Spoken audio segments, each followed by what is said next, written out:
16세기 후반 일본은 포르투갈과 본격적인 무역을 시작하게 됩니다. 당시 포르투갈 상인들이 일본에 들고 온 물건 중 하나가 바로 서양식 트럼프 카드. 처음 보는 이 낯선 카드놀이에 일본인들은 열광했고 곧 이를 모방해 카루타라는 자신들만의 그림 카드를 만들어냅니다. 하지만 1787년 일본의 도박 금지령이 떨어지면서 카루타도 단속 대상이 됩니다.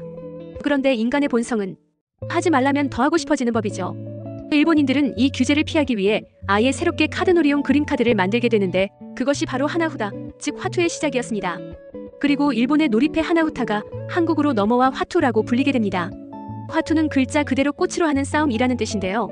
총 48장의 카드를 1년을 12달로 분류한 후 일본의 세시 풍속과 계절의 특징에 맞게 그림을 그려 넣었습니다. 무엇보다 도박이 아닌 척하려고 걸리면 동양화 감상 중인데요. 이렇게 말할 수 있게 그림을 매우 세세하고 구체적으로 묘사했습니다. 이후 닌텐도에서 화투를 대량 생산하기 시작하면서 지금의 통일된 이미지가 만들어졌습니다. 잠깐 닌텐도요? 게임기 회사로 유명한데 웬 화투냐 싶지만요. 닌텐도의 첫 시작은 화투 회사였습니다. 화투는 조선 후기쯤 한국으로 넘어온 것으로 보입니다. 당시 조선에도 투전이라는 도박이 있었지만 화투의 매력 앞에서는 명함도 못 내밀었죠.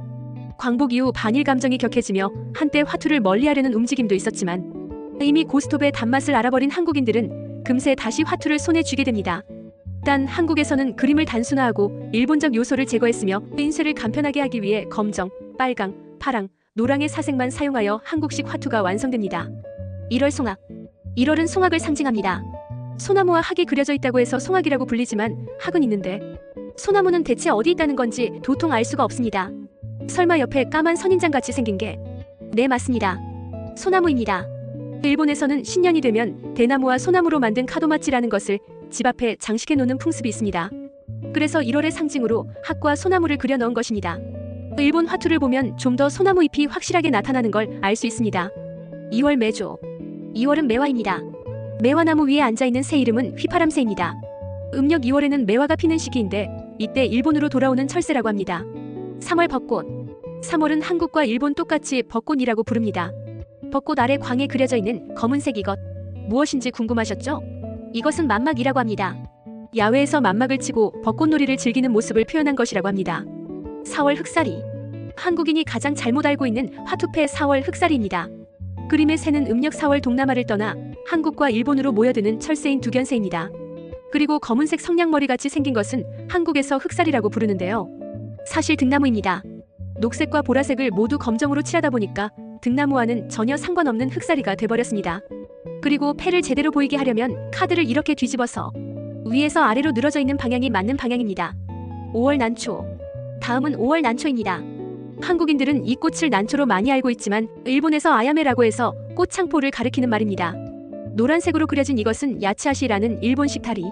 한국말로는 팔교, 즉 8개의 판으로 이루어진 다리를 말합니다. 이 그림의 실제 모델이 된 곳이 아이치현에 있는 무량수사라고 하는 유명한 절입니다. 실제 야츠아시 주변으로 보라색 꽃이 피어 있습니다. 6월 목단. 6월은 목단입니다. 장미라고 생각하시는 분들도 계신데요. 모란꽃을 상징합니다. 목단은 부귀영화, 그리고 나비는 80세 즉 오래도록 부귀영화를 누린다는 뜻입니다. 재미있는 것은 한국과 중국에서는 나비와 목단을 함께 그릴 경우 딱 80세까지만 부귀영화를 누릴 수 있다 의미로 해석해서 함께 그리지 않지만 일본에서는 이런 개념이 사라졌기 때문에 같이 그려진 것이라고 합니다. 7월 홍사리. 7월의 상징 홍사리입니다. 한국에서는 4월 흑사리와 구분하기 위해 홍사리라고 부릅니다. 일본에선 멧돼지가 잠을 잘 때 쌀이나무를 깔고 잔다고 해서 이렇게 같이 그려놓았습니다. 8월 공산. 8월은 공산이라고 부릅니다. 그림 속 달 아래 검은색의 정체가 무엇일까 궁금했었는데요. 언덕 아닐까 추측했었는데 억새밭입니다. 음력 8월 15일 정월 대보름에 억새밭 위에 뜬 보름달을 묘사해 놓았습니다. 그리고 날씨가 쌀쌀해지는 가을이면 찾아오는 기러기도 볼 수 있습니다. 검정색으로 칠해지면서 원래 정체성을 잃어버린 그림 중 하나가 아닐까 생각드네요. 9월 국화.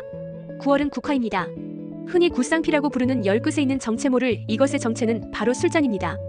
9월 9일은 중양절이라고 해서 한국, 중국, 일본 모두 국화주를 마시면서 무병장수를 기원하는 풍습이 있습니다. 그래서 술잔에 목숨 숫자를 적어놓은 것입니다. 10월 단풍. 다음은 10월 단풍입니다. 단풍놀이의 계절이며 본격적인 사슴 사냥철이라 이런 그림이 들어갔습니다. 11월 오동. 11월 오동입니다. 흔히 우리가 똥이라고 부르는 11월 그림은 닭과 똥이 아니라 봉황과 오동나무입니다. 봉황이 하늘에서 내려오면 오동나무에만 앉는다는 전설 때문에 봉황과 오동나무를 같이 그려 넣었습니다. 우리가 이것을 똥이라고 부르는 이유는 아마도 오동나무를 줄여 오동이라 부르다가 동을 강하게 발음하면서 똥으로 바뀐 게 아닐까 싶습니다. 12월 비. 가장 의문스럽고 궁금했던 12월 비입니다. 우산 쓴 남자는 누구이고 그 밑에 개구리인지 두꺼비인지 그리고 새처럼 보이는 이게 진짜 새인지 빨간 기둥 같은 건 대체 무엇인지 도통감을 잡을 수 없는 게 12월입니다. 먼저 우산을 들고 있는 남자는 실존 인물로 일본의 유명한 서예가 오노도우입니다. 그는 젊은 시절 서예를 익히기 위해서 엄청난 노력을 했는데 아무리 해도 실력이 늘지 않자 답답한 마음에 비 오는 날 산책을 나갔다가 불어난 강물에 죽기 일보 직전인 개구리 한 마리를 보게 됩니다. 개구리는 높이 있는 버드나무 가지를 잡고 탈출하기 위해 계속 점프를 하다 필사의 노력 끝에 버드나무 가지를 잡고 탈출에 성공합니다. 그 광경을 본 오노는 자신을 반성하면서 서예에 매진했고 마침내 일본의 명필이 되었습니다. 그리고 도저히 무슨 그림인지 추측만 무성한 빗상피. 사실은 대문입니다. 헤이안 시대에 있던 나생문이라는 곳인데 우리나라로 치면 남대문 같은 곳입니다. 일본 나생문에는 인간을 해치는 도깨비가 살고 있었는데 와타나베 치나라는 무사가 도깨비의 팔을 잘랐다는 전설이 내려옵니다. 때문에 빗상피를 자세히 보면 잘려진 도깨비의 팔이 그려져 있습니다. 다음은 새 같지도 않은데 새처럼 보이는 이 정체는 꼬리가 길쭉한 제비라고 합니다. 그 외 특이한 것은 화투에는 청단과 홍단을 비롯해 모두 10개의 띠가 존재합니다.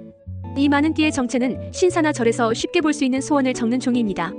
일본에서는 이것을 단책이라고 부르는데요. 빨간 단책을 적단, 파란 단책을 청단이라고 부릅니다. 하지만 우리나라에서는 적단을 홍단으로 바꿔 부르고 있습니다. 그리고 우리나라에서 고스톱을 칠 때 새가 들어있는 패 3장을 모아 고돌이 5점을 얻지만 일본에서는 멧돼지를 뜻하는 이노, 사슴을 뜻하는 시카, 나비를 뜻하는 초, 즉 3장을 모은 이노시카초를 만들어야 5점을 얻습니다. 이노시카초? 어디서 많이 들어본 적 있으시죠? 바로 나루토에 나온 이노시카초. 그게 바로 여기서 나온 겁니다. 그렇다면 1월의 학, 11월 봉황, 12월 제비는 똑같은 새인데 왜 고돌이에 끼지 못한 걸까요? 1월의 학은 한국, 중국, 일본에서 모든 새 중 으뜸이기 때문에 점수를 매길 수 없다 해서 계산을 하지 않는 것입니다. 11월 봉황은 상상 속의 새이기 때문에 제외된 것입니다. 12월 제비는 안 됐지만 그냥 이유가 없다네요. 지금까지 화투 그림 속 숨겨진 이야기였습니다.